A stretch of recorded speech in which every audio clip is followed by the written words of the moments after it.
Hi hello friends, welcome to book food channel. వంకాయ అంటే ఇష్టం లేని వాళ్ళంటూ ఉండరు. ఏ ఫంక్షన్ చేసినా ఖచ్చితంగా వంకాయ అనేది పెడుతూనే ఉంటారు. అలాంటి వంకాయతో గుత్తి వంకాయ, మసాలా వంకాయ, వంకాయ చట్నీ, వంకాయ పచ్చడి అంటారు, చట్నీ అంటారు. అలాంటివే కాకుండా వంకాయతో రాయితా, పెరుగు పచ్చడి కూడా తయారు చేసుకోవచ్చు. చాలా బాగుంటుంది. అంటే చపాతీలోకి యూజ్ చేయొచ్చు, రైస్‌లోకి యూజ్ చేయొచ్చు. కాకపోతే చపాతీ రొట్టెలతో, జొన్న రొట్టెలతో, చపాతీలతో మాత్రం చాలా చాలా బావుంటుంది. త్వరగా గూడా అయిపోతుంది. మంచి రెసిపీ అనమాట.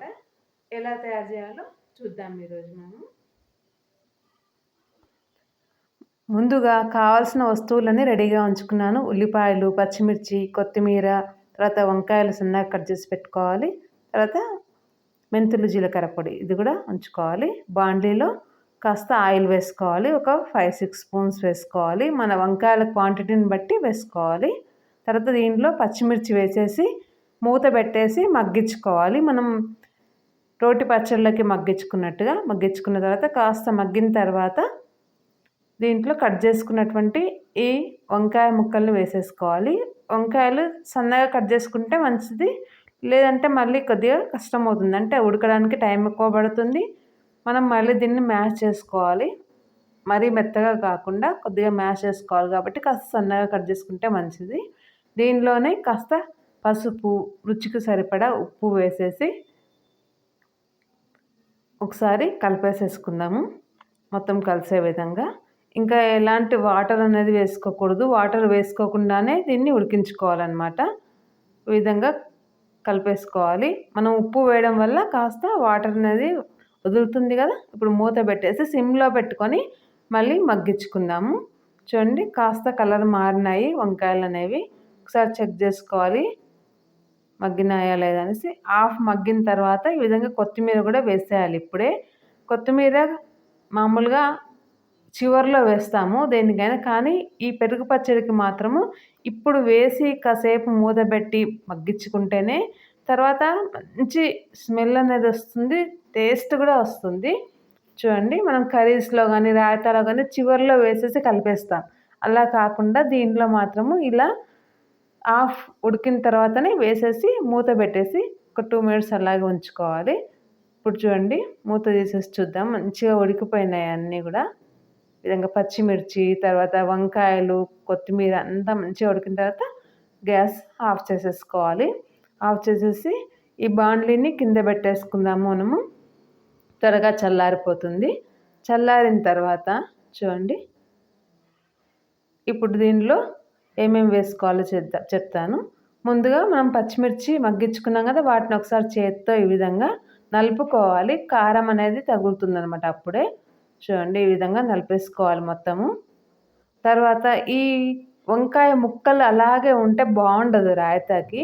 అంటే మనము ఈ విధంగా ఏదైనా రోకలతో కానీ, లేదంటే ఆలుగడ్డ మ్యాష్ చేస్తాం కదా అలాంటి దాంతో కానీ, లేదు అంటే ఏదైనా పెద్ద గ్లాస్తో కూడా ఈ విధంగా కచ్చా పచ్చాగా కొద్దిగా ఇట్లా ఒత్తుకోవాలన్నమాట. అంటే అక్కడక్కడ ముక్క అనేది ఫామ్ అయ్యి ఉండకూడదు. ఇట్లా కొద్దిగా మెత్తగా పడి ఉండాలన్నమాట. ఆ విధంగా చేసుకోవాలి. అప్పుడే ఈ రాయితా అనేది మంచి రుచి వస్తుంది. ముక్కలు సపరేట్ అయిపోతాయి. మనం పెరుగులో వేస్తే ముక్కలు ముక్కలుగా వేస్తే అది రుచి రాదనమాట పెరుగు పచ్చడికి. తర్వాత కట్ చేసి పెట్టుకున్నటువంటి ఆనియన్స్ వేసుకోవాలి. ఆనియన్స్ మీ ఇష్టము, ఎన్నైనా వేసుకోవచ్చు. దీంట్లో మెంతులు, జీలకర్ర పొడి. ఎప్పుడైనా మెంతు జీలకర్ర పొడి 1:3 రేషియోలో చేసుకోవాలి. 1 మెంతులు, 3 జీలకర్ర వేసి వేయించుకొని పౌడర్ చేసి పెట్టుకోవాలి. తర్వాత పెరుగు వేసేసి కలిపేసుకున్నాను. చూడండి గట్టిగా ఉంది ఇప్పుడు ఇది. మెంతు జీలకర్ర పొడి అనేది పచ్చళ్ళకి, ఇలా రాయితాలకి ఉపయోగపడుతుంది కాబట్టి ఎప్పుడు చేసి రెడీగా ఉంచుకోవాలి. చివర్లో కాస్త నీళ్ళు వేసి లూజ్ చేసుకున్నాను. తర్వాత పోపు చేసేసి పోపులో ఇదంతా వేసేసుకున్నాము. మనకు కావాల్సిన కన్సిస్టెన్సీ మనం అడ్జస్ట్ చేసుకోవాలి. కాస్త వాటర్ వేసి మళ్ళీ వేసుకుంటే కాస్త లూజ్ అవుతుందన్నమాట.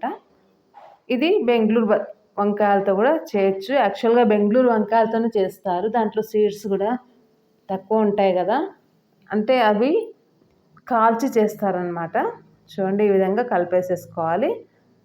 మన కన్సిస్టెన్సీ కావాల్సినట్టుగా కొద్దిగా వాటర్ వేసుకొని అడ్జస్ట్ చేసుకోవాలి. చాలా చాలా రుచిగా ఉంటుంది. మా ఇంట్లో అందరికీ ఇష్టం ఇది.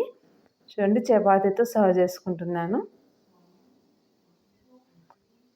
ఈ విధంగా చపాతీతో సర్వ్ చేసుకోవచ్చు, రొట్టెలతో కూడా సర్వ్ చేసుకోవచ్చు. చూసారు కదండి, నచ్చిందా? నచ్చితే తప్పకుండా ట్రై చేయండి మీరు కూడా. చాలా చాలా బాగుంటుంది. బిగినర్స్ కూడా చేసుకోవచ్చు. ఇది యాక్చువల్గా మన బెంగళూరు వంకాయలు అంటారు కదా, వాటితో కూడా తయారు చేసుకోవచ్చు. లేదంటే మామూలుగా మనకు నార్మల్గా దొరికే వంకాయలతో కూడా తయారు చేసుకోవచ్చు. మీకు వీడియో నచ్చినట్లయితే తప్పకుండా లైక్, షేర్, ఇంకా సబ్స్క్రైబ్ చేసుకొని మన ఛానల్లో కొత్తగా వంట చేసే వాళ్ళకి, చేసే వాళ్ళకి కాదు, నేర్చుకునే వాళ్ళకి ఉపయోగపడే అన్ని రకాల టిప్స్ అనేవి కూడా ఉండబడతాయి. వీడియో చివరి దాకా చూడండి. వీడియో క్లియర్గా చూస్తే మీకు ఏదో ఒక ఇన్ఫర్మేషన్ అనేది ప్రతి ఒక్క వీడియోలో ఉంటుంది. తప్పకుండా చూస్తారని ఆశిస్తున్నాను. వీడియో నచ్చినట్లయితే లైక్ చేయండి, తర్వాత సబ్స్క్రైబ్ చేసుకోండి. మీ ఫ్యామిలీ మెంబర్స్కి, ఫ్రెండ్స్కి షేర్ చేయండి.